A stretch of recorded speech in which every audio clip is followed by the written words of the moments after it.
فلسطین کی آزادی کا مشن، یہودیوں کو قدم قدم پر دھول چٹانے والا، اکیلا ہی عالم کفر سے ٹکرانے کا حوصلہ رکھنے والا، پاک دھرتی کا ایک عظیم مجاہد، کفر پر لاوے کی طرح برسنے والے اس مجاہد کی طویل داستان سننے کے لیے چینل کو سبسکرائب کیجئے اور ویڈیو کو لائک کیجئے۔ میں نے تمہیں بتا دیا تھا علی کہ مجھے اس مہم کے بارے میں تفصیلات نہیں بتائی گئی تھیں، بس مجھ سے یہی کہا گیا تھا کہ مجھے افریقہ جانا ہوگا۔ دیگر تفصیلات مجھے اب بھی نہیں معلوم، یہ تو مطلوبہ جگہ پہنچنے کے بعد ہی معلوم ہو سکے گا کہ ہمیں وہاں کیوں بھیجا گیا ہے۔ جیولٹ نے جواب دیا، خاموشی کے علاوہ اور چارہ کار بھی کیا تھا؟ آخر وہ لوگ مجھ سے گوٹے ہل میں کیا کام لینا چاہتے ہیں؟ میں یہ سمجھنے سے قاصر تھا۔ میں آنکھیں بند کر کے گوٹے ہل کے تصور میں ڈوب گیا۔ جنرل ٹیریس اور اس کی محبوبہ کیتھی براؤن، پتہ نہیں میری واپسی کے بعد ان لوگوں کا کیا ہوا۔ بظاہر جنرل ٹیریس نے حالات پر قابو پا لیا تھا۔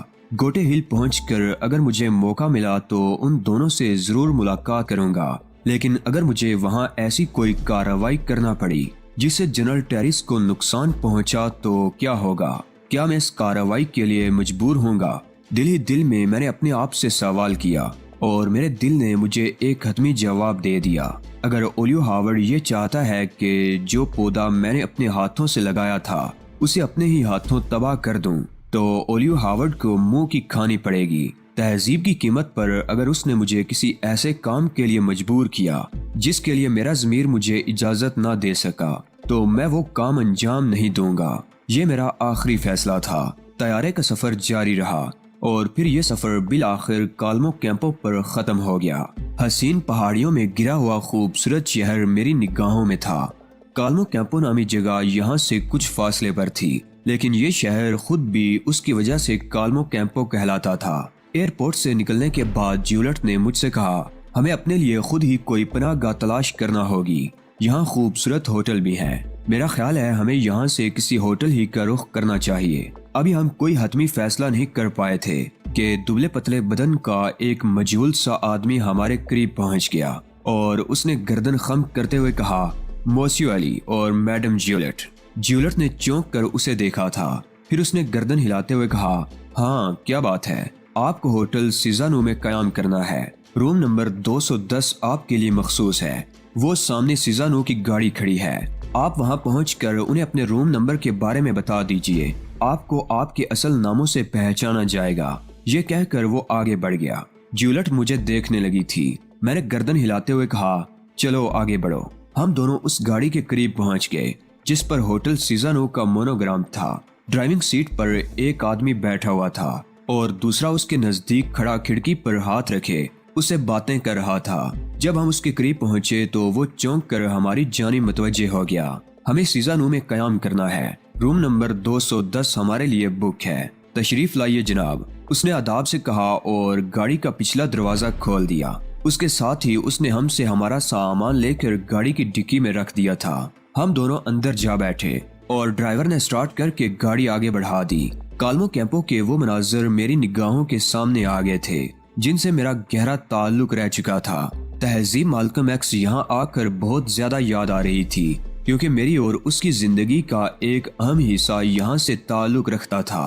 ہوٹل سیزانو ایک بڑی سی جھیل کے کنارے تھا اور جھیل کے بعد پہاڑی مناظر بکھرے ہوئے تھے جو ہوٹل سیزانو کے کمرہ نمبر 210 سے بہت خوبصورت نظر آتے تھے۔ کمرہ بھی کافی کشادہ تھا اور اس میں دوہرے بستر کا انتظام تھا۔ باتھ روم میں جا کر میں دیر تک غسل کرتا رہا تھا، لیکن در حقیقت میں اپنے ذہن کو ان پریشان کن حالات سے نجات دلانے میں کوشاں تھا جو میرے ذہن پر حملہ آور ہو گئے تھے۔ بار بار یہی خیال آ رہا تھا کہ جیولٹ اس معاملے میں کوئی حیثیت نہیں رکھتی۔ وہ لوگ صرف مجھ سے فائدہ اٹھانا چاہتے ہیں، لیکن یہ فائدہ کیسا ہوگا؟ مجھے یہاں کیا کرنا ہوگا؟ گوٹے ہل کے علاوہ اگر کوئی اور جگہ ہوتی تو شاید میں کسی تشویش کا شکار نہیں ہوتا، لیکن گوٹے ہل میں جنرل ٹیریس تھا، میرا ایک اچھا دوست اور مجھ سے بے حد مخلص۔ کہیں مجھے یہاں لا کر اس کے خلوص سے فائدہ نہ اٹھا لیا جائے۔ اسی تشویش نے مجھے ذہنی طور پر مضطرب کر دیا تھا۔ غسل سے فارغ ہو کر باہر آیا تو جیولٹ کو صوفے کی پشت سے گردن ٹکائے گہری سوچ میں غرق پایا۔ مجھے دیکھ کر وہ بھی تھکے تھکے انداز میں اٹھی اور غسل خانے کی جانب بڑھ گئی۔ ذہن میں بغاوت سی ابھر رہی تھی۔ جی چاہ رہا تھا کہ جیولٹ کو بالوں سے پکڑ کر گھسیٹتا ہوا لے جاؤں اور دروازہ کھول کر اسے باہر دھکا دے دوں۔ یہ کتیا تہذیب مالکم ایکس کا نعم البدل بننا چاہتی تھی۔ بلا تہذیب میں اور اس میں کیا مماثلت۔ مکار فطرت کی مالک یہ لڑکی بلا شبہ بہترین اداکارہ تھی، انتہائی شیطان صفت تھی، جبکہ تہذیب بھی ایک خطرناک گروہ یعنی گرین پول سے تعلق رکھتی تھی، لیکن اس کی شخصیت اس سے بالکل مختلف تھی۔ میرا ذہن کافی پریشان رہا تھا۔ لندن کے پرفضا ماحول کے برعکس افریقہ کا یہ علاقہ اس کی اپنی روایتوں کے ساتھ تھا۔ بلا شبہ یہاں خوبصورت قدرتی مناظر بکھرے ہوئے تھے، لیکن اس کے ساتھ ہی سورج کی تمازت، گھنے پراسرار اور ہیبت ناک جنگل بھی موجود تھے۔ اسی رات سیزانو کے ڈائننگ ہال میں ایک دراز قامت شخص نے ہم سے ملاقات کی۔ بری آنکھوں والا یہ شخص پتہ نہیں کون سے ملک سے تعلق رکھتا تھا۔ اس نے جیولٹ کے سامنے اپنا کارڈ رکھتے ہوئے کہا، آپ کو مطمئن کرنے کے لیے یہ نشان کافی ہوگا میڈم۔ کل دن کو 11 بجے آپ کو کینل ہال میں ہمارے خصوصی نمائندوں سے ملاقات کرنا ہے، جو یہاں آپ کی ذمہ داریاں آپ کو سونپ دیں گے۔ اگر آپ چاہیں تو اپنے دوست کو بھی اس میٹنگ میں لا سکتی ہیں، ہمیں کوئی اعتراض نہیں ہوگا۔ کینل ہال کے بارے میں کس طرح معلوم ہوگا؟ جیولٹ نے پوچھا۔ سرخ رنگ کی ایک مرسیڈیز ٹھیک 11 بجے سیزانو کے بیرونی گیٹ کے برابر آ کر کھڑی ہو جائے گی۔ آپ اس میں سفر کر کے کینل ہال تک پہنچ سکتی ہیں۔ ٹھیک ہے، جیولٹ نے گہری سانس لے کر جواب دیا اور وہ شخص گردن خم کر کے اٹھ گیا۔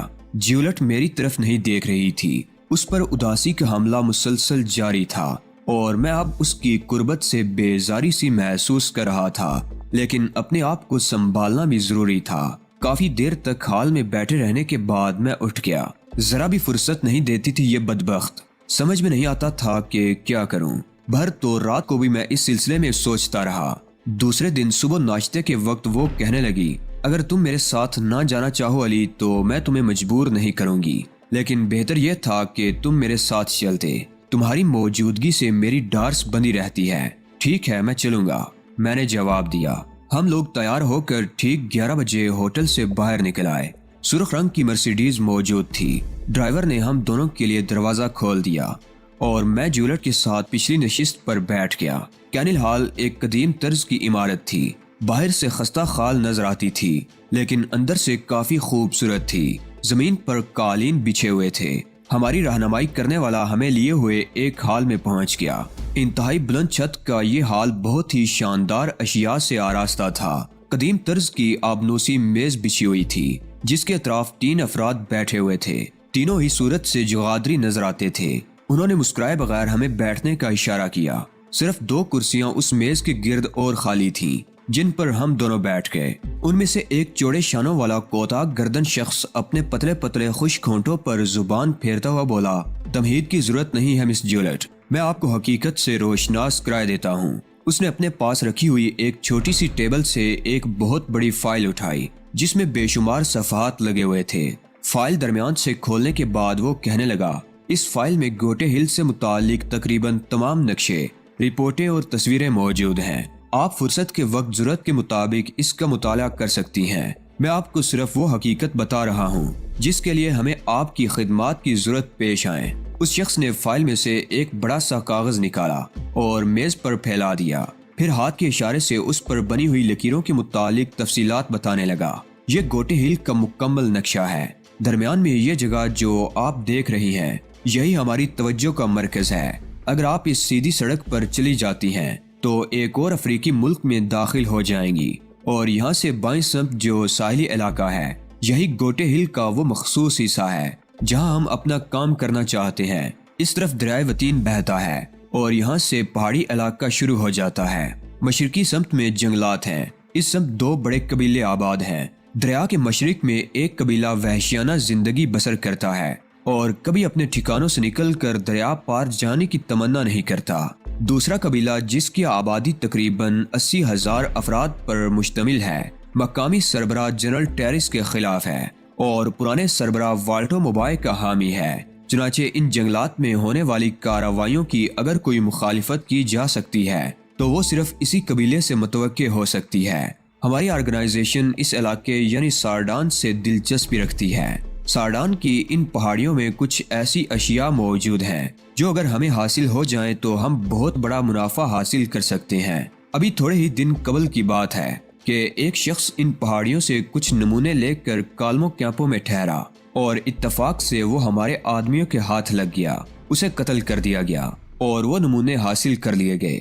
انہی سے اندازہ ہوا کہ ان پہاڑیوں میں پائی جانے والی قیمتی دھات کتنی اہمیت کی حامل ہے۔ آپ یہ بھی جانتی ہیں میڈم جیولٹ کہ پارٹی ان دنوں شدید مالی بحران کے شکار ہے۔ اعلیٰ پیمانے پر کچھ ملکوں سے اس سلسلے میں رابطہ قائم کیا گیا لیکن انہیں حقیقت نہیں بتائی گئی۔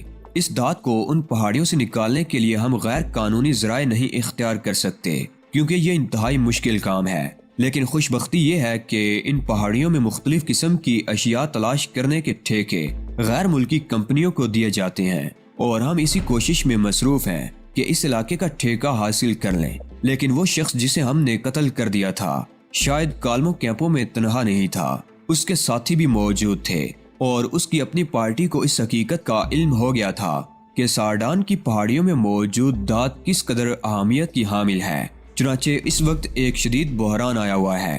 وزیر قدرتی وسائل مسٹر آلڈس کو بہت سی پیشکشیں موصول ہوئی ہیں، ہر چند کہ یہ پیشکشیں کسی باقاعدہ ملک کی طرف سے نہیں ہیں بلکہ معدنیات تلاش کرنے والی کمپنیاں ہی ان پیشکشوں کی حامل ہیں۔ اب انہیں فیصلہ کرنا مشکل ہو گیا ہے کہ یہ ٹھیکہ وہ کس کو دیں۔ ہم نے اس کے لیے سب سے بڑا ٹینڈر بھرا تھا لیکن سنا گیا ہے کہ جنرل کیرانو ایک اور کمپنی کے حق میں ہے۔ ہر چند کہ جنرل کیرانو کا قدرتی وسائل اور معدنیات کے معاملات سے کوئی تعلق نہیں ہے، لیکن وہ جنرل ٹیرس کی ناک کا بال ہے اور اس بات کا خطرہ ہے کہ ٹھیکہ اس کمپنی کو نہ مل جائے جو جنرل کیرانو کی منظور نظر ہے۔ میں نے یہ بھی سنا ہے کہ جنرل کیرانو کو ایک بہت بڑی رشوت پیش کی گئی ہے جس کی ادائیگی سوئس بینک کی معرفت ہوگی۔ ہم خود بھی بڑی سے بڑی رشوت پیش کرنے کے لیے تیار تھے لیکن ہمارے ذرائع ہمارا ساتھ نہ دے سکے۔ مسٹر آلڈس کو بھی خفیہ طور پر رشوت کی پیشکش کی گئی ہے لیکن مسٹر آلڈس اس سلسلے میں جنرل کیرانو کے سامنے بے بس ہیں اور انہوں نے ہماری مدد کرنے سے معذوری کا اظہار کر دیا ہے۔ جیولٹ خاموشی سے یہ گفتگو سنتی رہی تھی۔ جب وہ شخص خاموش ہو گیا تو جیولٹ نے کہا، لیکن جناب میں ایک ناچیز ہستی بلا اتنے بڑے کام کے سلسلے میں کیا مدد کر سکتی ہوں؟ جنرل کیرانو کے بارے میں جو معلومات اکٹھا کی گئی ہیں ان کی روشنی میں تم یہ کام کر سکتی ہو۔ وہ شراب کا رسیہ ہے، اس کے علاوہ سفید چمڑی والی خوبصورت لڑکیاں اس کی بہت بڑی کمزوری ہے۔ خاص بات یہ ہے کہ اسے ایک مخصوص طرز کی لڑکیاں پسند ہیں اور تم اس کے معیار پر پوری اترتی ہو میڈم جیولٹ۔ آرگنائزیشن نے تمہارا انتخاب بلا وجہ نہیں کیا تھا۔ اگر تم درمیان میں فرار ہونے کی کوشش نہ کرتی تو غالباً ہمیں اتنی مشکلات پیش نہ آتی۔ ممکن ہے ہم اب تک اپنا مقصد حاصل کر چکے ہوتے۔ بہرحال اب تمہیں ہر صورت میں جنرل کیرانو کو اپنے جال میں پھانسنا ہے۔ اس کے لیے ایک شاندار منصوبہ بندی کی گئی ہے۔ تمہیں بہت ہی حسین انداز میں جنرل کیرانو کے سامنے لایا جائے گا۔ وہ شراب اور شباب کے سامنے سب کچھ بھول جاتا ہے۔ تم صرف اس کے دستخط چند کاغذات پر لے لو، بعد کا سارا کام ہم لوگ خود کر لیں گے۔ میں نے جیولٹ کے چہرے پر بدحواسی کے آثار دیکھے تھے۔ وہ چند لمحے سکتے کی سی کیفیت میں بیٹھی رہی تھی۔ اس کے منہ سے دیر تک کوئی آواز نہیں نکل سکی۔ پھر اس نے روحان سے لہجے میں کہا، میں سمجھتی ہوں جناب کہ یہ کام میری بساط سے بہت آگے ہے۔ جنرل کیرانو معمولی پائے کا انسان نہیں ہوگا۔ کیا میں اس جیسے عظیم شخص کو اپنے جال میں پھانس سکتی ہوں؟ اگر جنرل کیرانو حسن پرست نہ ہوتا میڈم جوئل تو پھر آپ کو اس کام کے لیے منتخب نہ کیا جاتا، لیکن اس کے بارے میں اچھی طرح تحقیقات کر لی گئی ہیں۔ ہم اس کے لیے ایک منصوبہ آپ کو پیش کر رہے ہیں جس کے تحت آپ اس کی منظور نظر بننے میں کامیابی حاصل کر لیں گی۔ کسی کو یہ شک بھی نہ ہونے پائے گا کہ آپ آرگنائزیشن کے لیے کام کر رہی ہیں۔ زیادہ سے زیادہ لوگ یہی سمجھیں گے کہ ایک شکاری لڑکی ہے اور جنرل کیرانو کو شکار کر کے دولت سمیٹنا چاہتی ہیں۔ اگر آرگنائزیشن کا یہی فیصلہ ہے تو میں اسے انحراف کرنے کے قابل نہیں ہوں۔ میری طرف سے اس بات کو منظور سمجھیں۔ میں جس حد تک بھی ممکن ہو سکا اپنی ذمہ داری پوری کرنے کی کوشش کروں گی۔ آپ کی ذہانت سے ہمیں بڑی امیدیں ہیں میڈم جیولٹ۔ آپ اپنے ساتھی کو جس طرح چاہیں استعمال کر سکتی ہیں، یا اگر آپ اس دوران ہم سے اس بات کی خواہش مند ہوں کہ مسٹر علی کا خیال رکھا جائے تو ہم اپنی خدمات پیش کرتے ہیں۔ اس کام کی تکمیل کے بعد آپ کو مسٹر علی کے ساتھ واپس لندن یا کسی بھی ملک بھیج دیا جائے گا۔ اور وہیں آپ اپنے معاوضے کے علاوہ اپنے اہل خاندان سے بھی مل سکیں گی۔ اس کے بعد آپ کو تقریباً 6 ماہ کی چھٹی دے دی جائے گی۔ یہ آرگنائزیشن کی طرف سے وعدہ ہے۔ جیولٹ کا چہرہ دھواں ہو رہا تھا۔ پھر اس نے کہا، فی الوقت میرے لیے کیا حکم ہے؟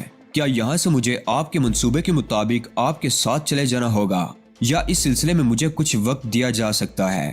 آپ کی منظوری کی اطلاع آرگنائزیشن کے دوسرے ارکان کو دی جائے گی۔ اس دوران آپ ہوٹل سیزانوہی میں قیام کریں۔ جس وقت بھی ضرورت ہوئی آپ سے رابطہ قائم کر لیا جائے گا۔ بہت بہتر، جیولٹ نے جواب دیا۔ اس کے بعد یہ چھوٹی سی میٹنگ برخاست ہو گئی۔ میں اس دوران ایک خاموش تماشائی بنا رہا تھا اور میں نے ان لوگوں کی گفتگو میں کوئی دخل دینے کی کوشش نہیں کی تھی۔ ہمیں واپس ہوٹل سیزانو پہنچا دیا گیا۔ جیولٹ نڈال نظر آ رہی تھی۔ واپس آنے کے بعد وہ اپنی مسہری پر گر پڑی اور اوندے منہ لیٹ کر سسکنے لگی۔ میں بہت عجیب سے انداز میں سوچ رہا تھا۔ ابھی میں کوئی فیصلہ بھی نہیں کر پایا تھا کہ ویٹر نے دروازے پر دستک دی اور اجازت ملنے پر اندر آ گیا۔ اس کے ہاتھوں میں کافی کے برتن تھے۔ جناب عالی کافی، اس نے کہا۔ اس وقت؟ میں نے تعجب سے کہا۔ ہوٹل کی طرف سے مہمانوں کو یہ کافی سرو کی جاتی ہے، ویٹر نے گردن خم کرتے ہوئے کہا، اور کافی کی ٹرے ایک میز پر رکھ کر 2 پیالیاں بنائی، پھر ایک مجھے پیش کی اور دوسری جیولٹ کے نزدیک لے گیا۔ Madam please. اس نے کافی کی پیالی جیولٹ کے نزدیک رکھی اور پھر گردن خم کر کے واپس چلا گیا۔ میں نے کافی کے چھوٹے چھوٹے 2 گھونٹ لیے اور پھر جیولٹ سے کہا، جیولٹ خود کو سنبھالو، کیا حماقت ہے۔ ہر مسئلے کا کوئی نہ کوئی حل ہوتا ہے، ہم اس کا بھی کوئی حل نکالیں گے۔ چلو کافی پیو، میرا خیال ہے کافی تمہیں سکون دے گی۔ جیولٹ نے گردن اٹھائی، سرخ آنکھوں کو رومال سے صاف کیا اور پھر کافی کی پیالی اٹھا کر بیٹھ گئی۔ اس کا چہرہ بجھا بجھا سا تھا۔ اسے دیکھ کر میں کچھ الجھن میں پڑ گیا۔ کیا اس معیار کی اداکاری آسانی سے کی جا سکتی ہے؟ اس لڑکی کے انداز میں ابھی تک کوئی جول نظر نہیں آیا تھا۔ بعض اوقات تو میں سوچنے پر مجبور ہو جاتا تھا کہ کہیں میں نے خود ہی کوئی غلط تصور تو قائم نہیں کر لیا ہے۔ ذہن بڑا عجیب سا ہو رہا تھا۔ دفعتاً میں نے جیولٹ کے ہاتھ سے کافی کی پیالی گرتے ہوئے دیکھی اور میں جلدی سے اپنی پیالی رکھ کر چونک کر کھڑا ہو گیا۔ شاید جیولٹ کو چکر آ گیا تھا۔ کافی میز پر گر گئی تھی۔ پیالی گرنے کی آواز سنتے ہی ویٹر جلدی سے اندر آ گیا اور ہاتھ میں پکڑے ہوئے ڈسٹر سے گری ہوئی کافی پھرتی سے صاف کرنے لگا۔ جیولٹ اونگ سی گئی تھی اور پھر وہ ایک سمت لڑک گئی۔ ویٹر نے کافی کی گری ہوئی پیالی اٹھا کر میز پر رکھی اور پھر جیولٹ کو اطمینان سے مسہری پر لٹا دیا۔ پھر وہ میری طرف متوجہ ہو کر بولا، فکر کرنے کی ضرورت نہیں ہے جناب، اس وقت اسے بے ہوش کرنا ضروری تھا۔ میں نے ویٹر کی آواز سنی تو میرا منہ تعجب سے کھلے کا کھلا رہ گیا۔ ویٹر سیاہ فام اور مقامی آدمی معلوم ہوتا تھا، لیکن اس کی آواز صرف اور صرف برڈ کی آواز تھی۔ یقینی طور پر یہ برڈ ہی تھا۔ میں حیرت سے آنکھیں پھاڑے اسے دیکھتا رہا۔ برڈ مسکرا کر بولا، میں نے اس کمرے کا اچھی طرح جائزہ لے لیا ہے چیف، اس میں کوئی ڈکٹا فون وغیرہ نہیں ہے، لہٰذا ہمارے لیے احتیاط کرنے کی کوئی ضرورت باقی نہیں رہ جاتی۔ برڈ کیا تم ہی ہو؟ میں نے حیرت سے کہا، بہت معمولی سی بات ہے چیف، اس میں پریشان ہونے کی ضرورت نہیں۔ میری جگہ جس ویٹر کو یہاں موجود ہونا چاہیے تھا وہ یہاں سے تقریباً 10 میل کے فاصلے پر ایک بہت ہی مناسب جگہ بے ہوش اور بندہ پڑا ہوا ہے۔ فی الحال چند گھنٹے مجھے کوئی خطرہ نہیں ہے۔ مجھے تو صرف تم سے ملاقات کر کے اس بات کا اظہار کرنا تھا کہ میں اب تک تمہاری طرف سے غافل نہیں رہا ہوں، بلکہ شاید یہ سن کے تمہیں مزید حیرت ہو کہ جس میٹنگ میں تم نے شرکت کی تھی میں وہاں بھی خفیہ طور سے موجود تھا اور میں نے میٹنگ میں ہونے والی تمام گفتگو ریکارڈ کر لی ہے۔ یہ انکشاف میرے لیے انتہائی حیرت انگیز تھا کہ برڈ نے وہ گفتگو بھی ریکارڈ کر لی ہے۔ برڈ کی صلاحیتوں کا تو مجھے پہلے ہی اعتراف تھا، لیکن یہ شخص اس قدر آگے نکل جائے گا اس کی مجھے امید نہیں تھی۔ میں متحیرانہ انداز میں برڈ کو دیکھتا رہا۔ برڈ نے دروازے کے پاس جا کر باہر جھانکا اور پھر مطمئن انداز میں گردن ہلا کر واپس آ گیا۔ میں تم سے اس موضوع پر کچھ گفتگو کرنا چاہتا ہوں چیف، اس نے میرے سامنے ایک صوفے پر بیٹھتے ہوئے کہا۔ پہلے مجھے اس بات کا یقین کر لینے دو برڈ کہ یہ تم ہی ہو، میں نے مسکراتے ہوئے کہا۔ چھوڑو چیف، وقت ضائع کرنے سے کوئی فائدہ نہیں۔ برڈ تمہارے سامنے موجود ہے اور تمہیں اس بات پر یقین کر لینا چاہیے۔ برڈ، گوٹے ہل کے بارے میں مجھے اس وقت معلوم ہوا تھا جب میں ایئرپورٹ پہنچ چکا تھا اور اس کے بعد میں گوٹے ہل آ گیا۔ آخر تمہیں یہ بات کس طرح معلوم ہوئی کہ ہم لوگ گوٹے ہل جا رہے ہیں؟ اگر میں تمہارے سامنے مسلسل پیش گوئیاں کرتا رہتا چیف تو تم بھی ان سے اکتا جاتے۔ یہ حقیقت ہے کہ تمہاری روانگی سے کافی دیر پہلے مجھے یہ بات معلوم ہو چکی تھی کہ تمہارا سفر گوٹے ہل کی جانب ہوگا